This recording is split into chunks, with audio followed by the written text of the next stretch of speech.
coucou. J'espère que ça va bien. J'ai pas raison la team. J'ai été voir, comment ça s'appelle, Vice Versa 2. Et franchement, j'ai pas aimé. En fait, c'est pas que j'ai pas aimé. Le film a des qualités et il y a clairement des qualités. Mais il y a des trucs qui m'ont pas... Tu vois, c'est quoi le speech, grosso modo du film? Le speech, il est très simple. C'est arrive l'adolescence de Riley, je crois. Donc c'est le personnage principal. Riley devient adolescente. Elle a 13 ans et à ses 13 ans, son cerveau se fait déglinguer parce qu'il y a des nouvelles émotions en fait. Notamment une qui est... Merde, elle est orange et c'est... c'est pas perplexe. Merde. Comment elle s'appelle déjà? Anxiété, merci, on me dit à l'oreille, anxiété, qui va bouleverser un peu tout le bordel. Je vous spoil pas plus que ça, mais globalement, c'est un excellent tuto.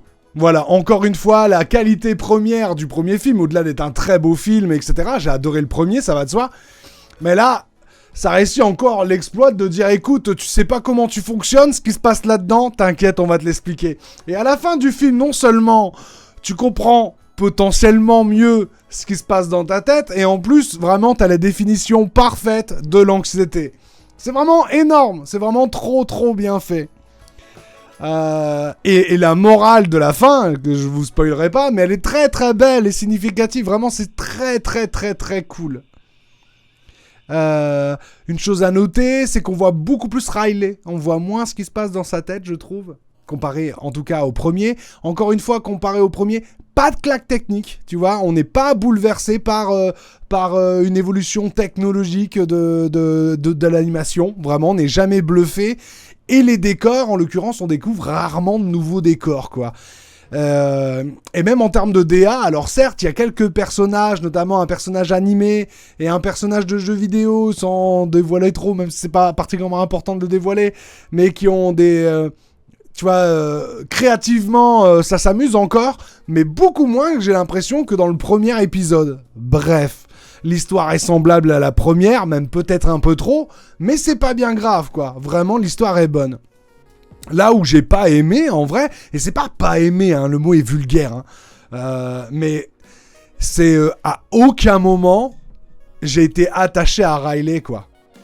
Déjà, rien qu'en termes de référence à un dessin animé qui parodie un autre dessin animé très connu de notre monde réel. Et c'est pas ma ref. J'ai eu l'impression d'être un vieux con. En fait, j'ai l'impression que vraiment, aujourd'hui, culturellement, ce qui est fait référence culturellement à ce film, eh ben, je suis arriéré. Je commence à devenir un vieux con. J'en ai tristement peur. Mais la référence, j'ai pas pu empathiquement y arriver parce que vraiment, c'est trop loin de ce que j'ai aimé quand j'étais plus jeune. Et je suis pas du tout nostalgique de ce genre de dessin animé. Donc déjà, je me sens exclu. Autre exclusion dans le film et dans le personnage de Riley, c'est...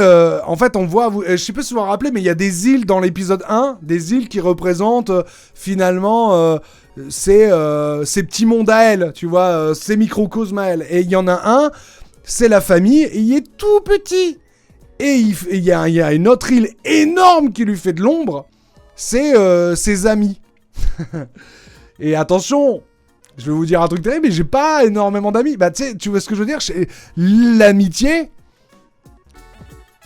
n'est pas... Alors, en fait, si, elle pourrait être potentiellement... Bah, je sais pas, ouais, en fait, j'ai pas d'amis, quoi. Voilà, c'est dit. J'ai pas d'amis, et de voir cet import... Bah, tu vois, je trouve que c'est un peu devenu à la mode.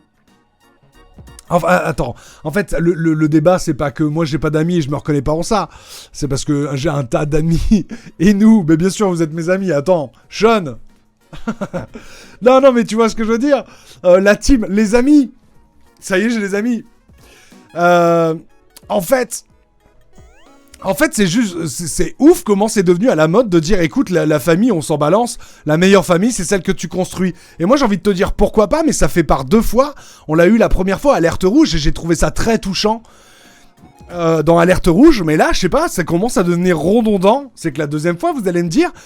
Mais je me dis, ah ouais, putain, je passe à côté de quelque chose, j'ai l'impression. Parce que, bah, oui, certes, j'ai des amis... Mais tu vois, j'ai encore énormément d'amis, Tu vois, en fait, vraiment, j'ai beaucoup de potes. Tu sais, le gars, j'ai l'impression de devoir prouver. Non, mais attention, hein, j'ai plein de potes. Mais tu sais, j'ai surtout beaucoup de potes où je me sens jamais en sécurité avec eux. C'est une façon de parler. Attention, les mots vont être délicats et laborieux. Mais globalement, à chaque fois que je m'entretiens avec des potes, etc., tu vois, on a toujours l'impression de compter des points. Et moi, j'ai un tas de cercles de potes, mais c'est un but commun.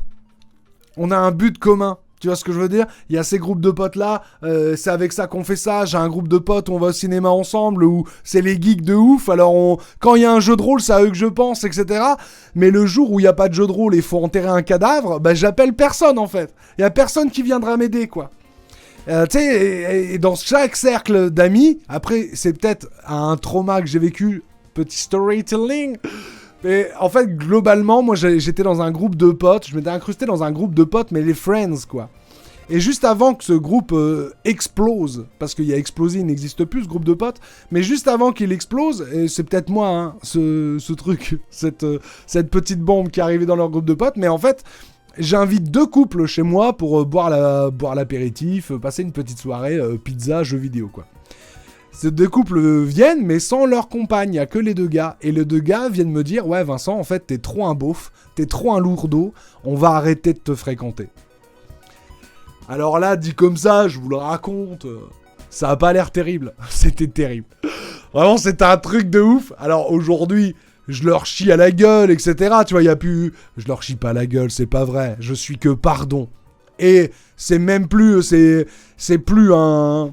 C'est même plus un frisson quand j'en parle, quoi. Mais ça a été vraiment bouleversant et vraiment vraiment un peu terrible, quoi. Surtout que je me suis jamais senti en sécurité dans ce groupe-là, où j'essayais constamment de prouver ma légitimité, tu vois. J'essayais d'être marrant pour eux, j'essayais d'être intelligent pour eux, etc. Parce que j'avais peur que si j'étais pas assez intelligent, assez fort, assez beau pour eux, ils me virent. Bon, ça a été le cas. Ils m'ont véritablement viré. Mais ça a été quand même, waouh, un gros choc, quoi, tu vois, un gros choc. Et peut-être que j'ai encore des stigmates de ça. Et ça se reflète dans le fait qu'aujourd'hui, en effet, j'ai plein de groupes de potes, mais je suis pas particulièrement investi parce que j'ai peur, peut-être, psychologie de comptoir, de me refaire briser le cœur. J'en sais rien. Mais aujourd'hui, j'ai beaucoup de potes, je vous rassure. Vraiment, j'ai un tas d'amis. Là, je vous...